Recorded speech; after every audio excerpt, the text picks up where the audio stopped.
So hello and welcome back students to AI Education and Study with Anas sir. Today I will be starting class 11 Political Science chapter number 6 नागरिकता।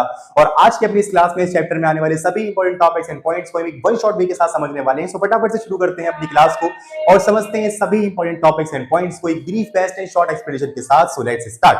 तो जैसा कि हम सब जानते हैं कि हमारे चैप्टर का नाम है नागरिकता और नागरिकता का अर्थ क्या होता है इसे फटाफट से समझ लेते हैं। देखिए, नागरिकता एक महत्वपूर्ण अवधारणा है जो व्यक्तियों को किसी राज्य या देश के प्रति के रूप में उसको मान्यता प्रदान करती है। नागरिकता के माध्यम से व्यक्तियों को उनके अधिकारों और कर्तव्यों का पता चलता है और अपने देश व राज्य के प्रति जिम्मेदारियों को भी समझते हैं। तो नागरिकता का अर्थ यह है कि आपको पूरी तरीके से आप जिस देश व राज्य में रहते हो उसकी मान्यता प्रदान करना, यानी कि उस जगह पर स्वतंत्रता के साथ, समानता के साथ, न्याय के साथ, अधिकारों के साथ जीने का अधिकार देना, यानी उसकी मान्यता देना, वह नागरिकता कहलाता है। नागरिकता हर व्यक्ति के लिए एक बहुत ज्यादा महत्वपूर्ण अवधारणा है। अगर मैं बात करूं उसके प्रकार की, तो प्रकार हमारे पास दो तरीके के निकल कर आते हैं। पहला जन्म से नागरिकता, दूसरा आता है प्राकृतिक नागरिकता। जन्म से नागरिकता का मतलब क्या होता है? देखिए, ये वह नागरिकता है जो व्यक्तियों को उसके जन्म के आधार पर प्राप्त होती है। जैसे कि जन्म स्थान के आधार पर किसी व्यक्ति का किसी देश के अंदर जन्म हुआ तो वह उसकी नागरिकता है, यानी कि उसको ऑटोमेटिक वहां की नागरिकता मिल गई। वंश के आधार पर यदि किसी व्यक्ति का किसी देश के नागरिक के बच्चे के रूप में जन्म हुआ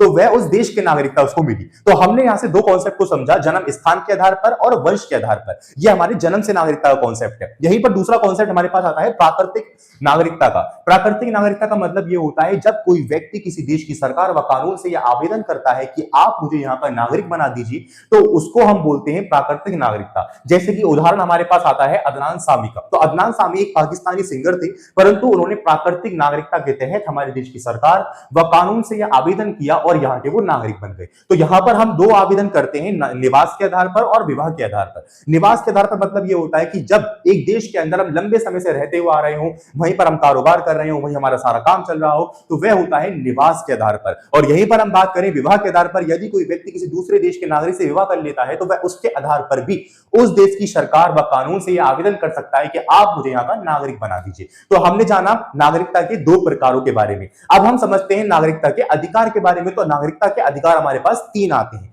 नागरिक अधिकार, आर्थिक अधिकार, राजनीतिक अधिकार। इन तीनों को समझेंगे। पहले हम जानते हैं नागरिक अधिकार का मतलब क्या है। तो ये वह अधिकार है जो नागरिक को उनके जीवन, स्वतंत्रता और संपत्ति की रक्षा के लिए प्रदान किए जाते हैं। इसमें शामिल है स्वतंत्रता का अधिकार, जीवन का अधिकार, संपत्ति का अधिकार। तो दूसरा हमारे पास आता है राजनीतिक अधिकार। तो राजनीतिक अधिकार का मतलब क्या होता है?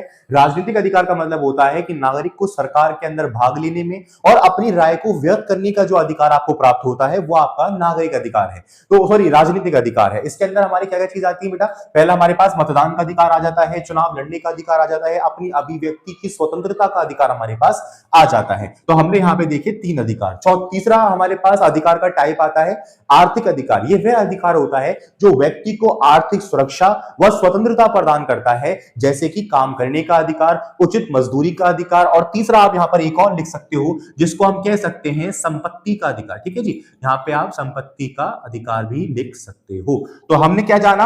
अपने अधिकार के तीन टॉपिक को समझा: नागरिक अधिकार, राजनीतिक अधिकार, आर्थिक अधिकार। अब हम समझते हैं नागरिकता के कर्तव्य क्या होते हैं। तो देखिए, नागरिकता के कर्तव्यों को हमने दो भागों में क्लासिफाई करा। पहला राज्य के प्रति कर्तव्य, दूसरा समाज के प्रति कर्तव्य। इसका मतलब क्या है?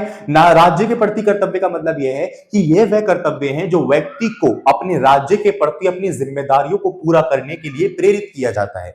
जैसे कि करों का भुगतान करना, यानी टैक्स पे करना, कानूनों का पालन करना, राष्ट्रीय सुरक्षा के अंदर अपना योगदान देना, यह हमारे राज्य के प्रति कर्तव्य है। अगर मैं बात करूं समाज के प्रति कर्तव्य, तो इसका मतलब क्या है कि यह वह कर्तव्य है जो व्यक्ति को समाज के प्रति अपनी जिम्मेदारियों को पूरा करने के लिए प्रेरित करते हैं, जैसे कि सामाजिक सेवा, पर्यावरण की रक्षा या सामाजिक न्याय। तो ये हमारे पास तीन पॉइंट आते हैं। और एक और इंपॉर्टेंट कॉन्सेप्ट आप याद रखिएगा, वो क्या है कि हमारे देश के अंदर इकहरी नागरिकता का सिस्टम है। हमारे भारत के अंदर इकहरी नागरिकता का सिस्टम है, यानी हमारे देश के अंदर इतने सारे राज्य हैं। इतने सारे राज्यों के अंदर अगर हम किसी भी राज्य में रहते हैं, फिर भी अगर हम अपने देश के बाहर जाते हैं तो हम इंडियन ही कहलाएंगे। हम ये नहीं कहलाएंगे कि हम इंडियन भी हैं, हम दिल्ली वासी भी हैं, हम ऐसा नहीं कह सकते, क्योंकि हमारे देश के अंदर ये प्रोविजन ही नहीं है। हमारे देश के अंदर इकहरी नागरिकता है, यानी कि जो कुछ आपकी आपकी नागरिकता है वो आपका देश है। यहीं पर अमेरिका जैसे देश के अंदर, अमेरिका जैसा ग्रुप के अंदर जो और राज्य आते हैं, वह राज्यों के अंदर आपके पास जिस राज्य में आप रहते हो उसकी भी नागरिकता है और अमेरिका की भी नागरिकता है। जैसे कि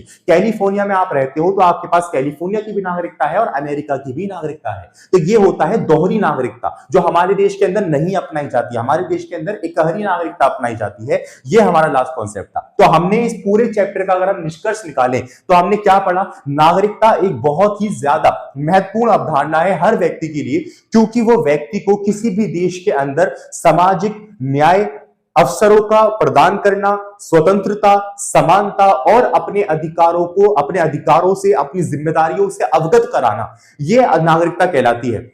यानी कि किसी भी व्यक्ति को उसके देश व राज्य के प्रति मान्यता देना, ये नागरिकता है। यहीं पर हमने उसके प्रकारों के बारे में हमने समझा। तो हमने देखा जन्म से नागरिकता और प्राकृतिक नागरिकता। जन्म से नागरिकता के अंदर हमने समझा जन्म स्थान के आधार पर, दूसरा समझा हमने वंश के आधार पर, तीसरा हम जो हमारी प्राकृतिक नागरिकता थी उसके अंदर हमने जाना था निवास के आधार पर, और दूसरा हमने समझा था विवाह के आधार पर। यहीं पर हमने नागरिकता के प्रकारों के बारे में जाना। तो हमने पहले समझा नागरिकता के अधिकार के बारे में, दूसरा हमने समझा राजनीतिक अधिकार के बारे में, तीसरा हमने समझा आर्थिक अधिकार के बारे में। जब हमने कर्तव्यों के बारे में जाना तो हमने जाना समाज के आधार पर और अपने राज्य के आधार पर। तो ये आपका कंप्लीट चैप्टर था। तो होपफुली आपको समझ में आया होगा, कहीं कोई डाउट नहीं बचा होगा, मैं ये मानता हूं। बट फिर भी कहीं एक छोटा सा भी डाउट रह गया हो तो आप मुझे कमेंट सेक्शन के अंदर जरूर बता दीजिएगा। मैं आपको उस डाउट को क्लियर करने की पूरी कोशिश करूंगा। अदरवाइज आपको सभी चीजें आपकी क्लियर हुई हो, सभी चीजें समझ में आई हो, तो वो भी आप मुझे जरूर कमेंट में बताइएगा, जिससे मैं और नए चैप्टर्स को और भी एनर्जी के साथ और अच्छे टॉपिक्स एंड कॉन्सेप्ट्स के साथ फिनिश करूं। सो मिलते हैं अपने नेक्स्ट कॉन्सेप्ट के साथ, एक नेक्स्ट चैप्टर के साथ, एक brief best and short explanation के साथ। Thank you.